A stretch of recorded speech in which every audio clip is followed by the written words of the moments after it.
नमस्कार दोस्तों, आप सभी का स्वागत है एक बार फिर से हमारे चैनल प्राचीन ज्ञान उपाय में। दोस्तों, आप सभी से रिक्वेस्ट है कि यदि आपको वीडियो पसंद आए तो वीडियो को लाइक करके अपने दोस्तों के साथ शेयर जरूर कीजिएगा। आइए वीडियो शुरू करते हैं। श्रावण मास में अमावस्या तिथि का विशेष महत्व है। बता दें कि वर्ष 2023 में श्रावण अमावस्या के दिन विशेष संयोग का निर्माण हो रहा है। बता दें कि पंचांग के अनुसार सावन मास के कृष्ण पक्ष की अमावस्या तिथि के दिन सोमवती अमावस्या व्रत रखा जाएगा। धार्मिक मान्यताओं के अनुसार इस विशेष दिन पर स्नान दान और पूजा पाठ करने से जीवन में आ रही सभी प्रकार की परेशानियां दूर हो जाती है। आज की वीडियो में हम बताएंगे गौ माता से संबंधित एक उपाय जिससे आपको मिल सकता है अक्षय यानी कभी ना समाप्त होने वाला धन प्राप्त करने का वरदान। अगर हिंदू धर्म की माने तो ऐसी मान्यता है कि गाय की सेवा अगर निस्वार्थ भाव से की जाए तो घर में लक्ष्मी का वास होता है।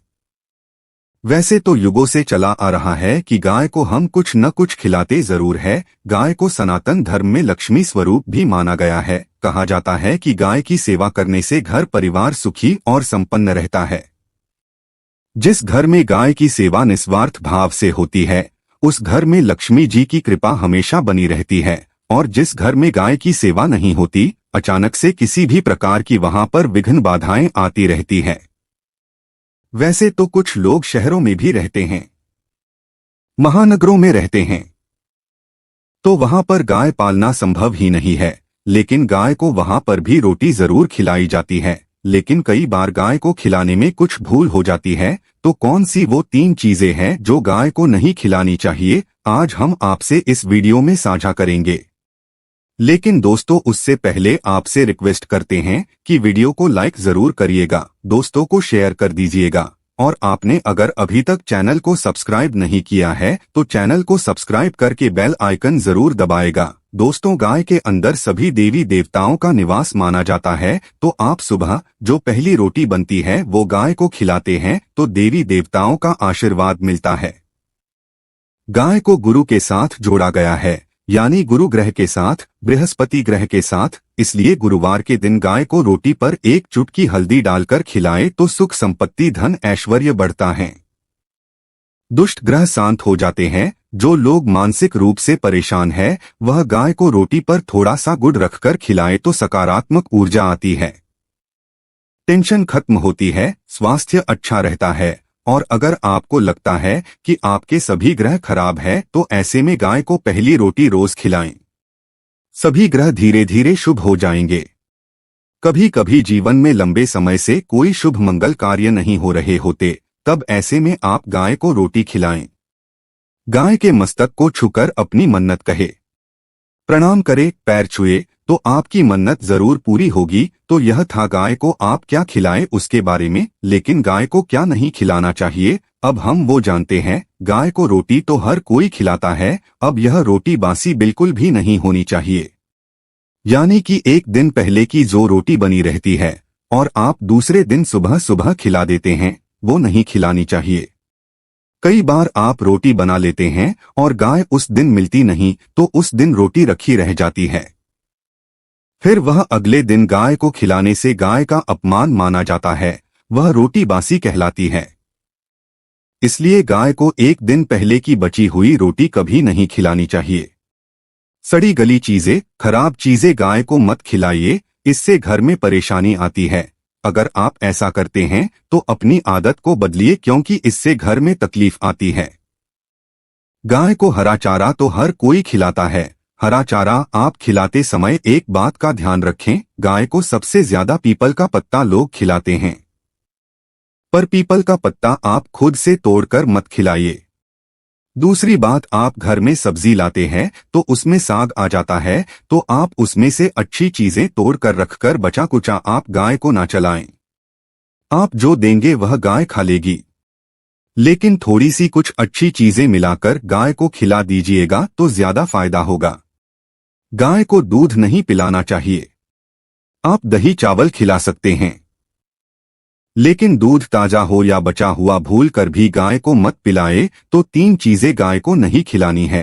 एक तो बची कुची रोटी नहीं खिलानी है, कोई भी अनाज बच जाए उसे दूसरे दिन गाय को नहीं खिलाना है। जैसे चावल बच जाता है, रोटी बच जाती है, और अगर आप चारा खिलाते हैं तो उन्हें सड़ा गला मत खिलाइए, और अगर खिलाते हैं कोई चीज तो उसके साथ कुछ अच्छी चीजें मिला ले, और गाय को दूध भी नहीं पिलाना है। यह चीजें बिल्कुल भी नहीं खिलाएं, नहीं तो घर में गरीबी आती है। माता लक्ष्मी आपके घर में वास करना छोड़ देती है। 84 लाख योनियों का सफर करके आत्मा अंतिम योनि में गौ का रूप धरती है। गाय लाखों योनियों का वो पड़ाव है जहां आत्मा विश्राम करके आगे की यात्रा शुरू करती है। दोस्तों, गाय का कोई अपसगुण नहीं होता है। जिस भूभाग पर मकान बनाना हो वहां पर अगर आप 15 दिन के लिए गाय और बछड़ा बांध देते हैं तो वह जगह पवित्र हो जाती है। भूभाग से बहुत सारी आसुरी शक्तियों का नाश हो जाता है, क्योंकि गाय में सकारात्मक ऊर्जा का भंडार माना गया है।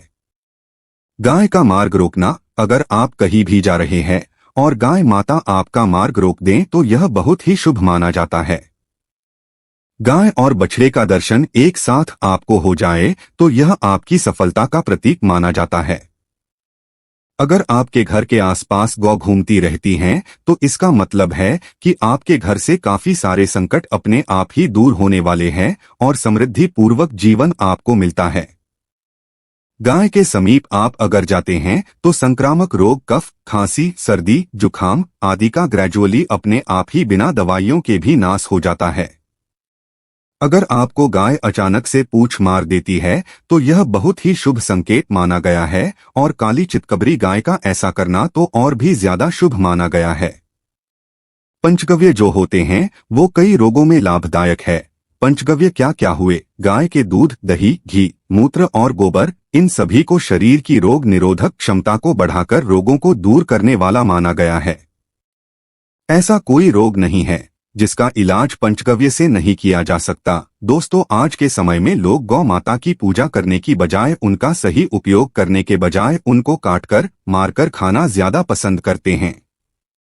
बुरा लगेगा शायद, पर यह सच है। गाय को देने से न केवल सुख समृद्धि की प्राप्ति होती है बल्कि बरकत भी होने लगती है। अगर आप गौ को पाल सके तो अच्छी बात, लेकिन आज के मॉडर्न युग में जहां लोगों की शायद खुद के घर में रहने की जगह नहीं है, ऐसे में गौ को रखना थोड़ा कठिन और महंगा हो सकता है। ऐसे में आप गौ को रोटी दे, कम से कम रोटी दे करके आप सुख समृद्धि को प्राप्त कर सकते हैं। आपके घर में बरकत होने लगती है। हमारे बुजुर्ग हमेशा से कहते आए हैं कि गाय को रोटी खिलानी चाहिए, लेकिन समय स्थिति के चलते गाय की सेवा हर कोई नहीं कर पाता। लेकिन कम से कम रोटी तो आप खिला सकते हैं।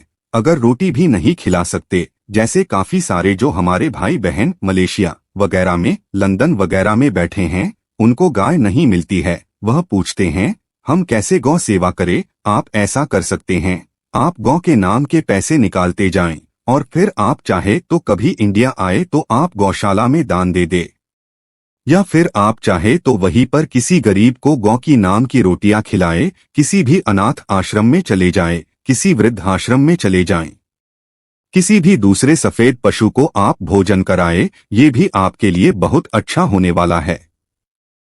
कम से कम रोटी जरूर खिलाएं। हमारे देश में कई जगह देखा गया है और कई लोगों का प्रश्न आता है कि हम झूठी रोटी गाय को देते हैं, क्या ये सही है या गलत है? हम झूठा खाना, बचा हुआ खाना गाय को खिलाते हैं, यानी जो बच जाता है वो गाय के हवाले कर दिया जाता है। तो आपको बता दें, रामायण काल में गौ माता को एक श्राप मिला था, उसी की वजह से आज उनके साथ ऐसा हो रहा है।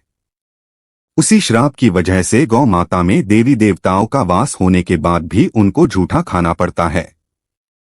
यहाँ तक कि पॉलिथीन भी खाते हैं, हालांकि किसी भी लिहाज सही नहीं है। आपको बता दें, वाल्मीकि रामायण में सीता द्वारा पिंडदान देकर दशरथ की आत्मा को मोक्ष मिलने का संदर्भ आता है।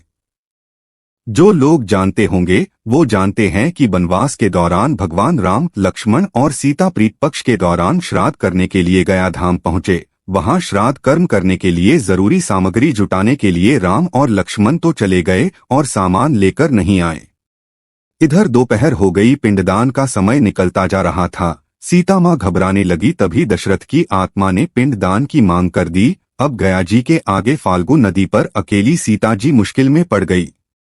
उन्होंने फल्गु नदी के साथ वट वृक्ष, केतकी के फूल और गाय को साक्षी मानकर बालू का पिंड बनाया और स्वर्गीय राजा दशरथ अपने ससुर के निमित्त पिंड दान कर दिया। थोड़ी देर में भगवान राम और लक्ष्मण जब लौटे तो उन्होंने कहा कि समय निकल जाने के कारण मैंने पिंड दान कर दिया, बिना सामग्री के पिंडदान कैसे हो सकता है।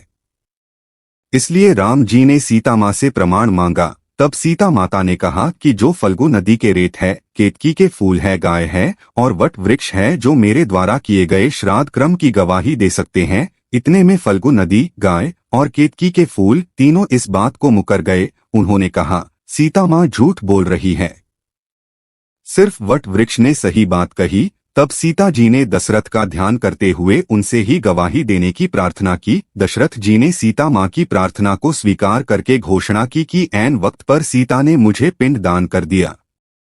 इस पर राम अस्वशत हुए, लेकिन तीनों गवाहों द्वारा झूठ बोलने पर सीता जी उनसे क्रोधित हो गए और उन्हें श्राप दिया। फल्गु नदी से कहा कि जा, तेरा नाम सिर्फ नदी रहेगा, लेकिन तुझ में पानी कभी नहीं रहेगा। इस कारण आप भी जानते होंगे, जो लोग जानते हैं, फल्गु नदी आज भी गया में सुखी ही रहती है। गाय को श्राप दिया कि तू पूज्य होकर भी लोगों का झूठा खाएगी और केतकी के फूल को श्राप दिया कि तुझे पूजा में कभी नहीं चढ़ाया जाएगा। वट वृक्ष को सीता माँ ने आशीर्वाद दिया कि उसे लंबी आयु की प्राप्ति होगी और दूसरों को छाया प्रदान करेगा तथा पतिव्रता स्त्री तेरा स्मरण करके अपने पति की दीर्घ आयु की कामना करेंगी। यही कारण है कि गाय को आज भी झूठा खाना पड़ता है। केतकी के फूल को पूजा से निषिद्ध बताया गया है। फल्गु नदी के तट पर जल नहीं है। सीता कुंड में पानी के अभाव में सिर्फ बालू या रेत में पिंडदान किया जाता है। दोस्तों, शास्त्रों के मुताबिक गौमाता में सारे देवी देवता निवास। दोस्त, आप वीडियो के अंत तक आ ही गए हैं, तो आपसे रिक्वेस्ट है, चैनल पर पहली बार आए हैं तो चैनल को सब्सक्राइब करके बेल आइकन को ऑन कर ले और वीडियो पसंद आया हो तो अपने दोस्तों को शेयर कर दे ताकि उनको भी फायदा हो सके। धन्यवाद करते हैं।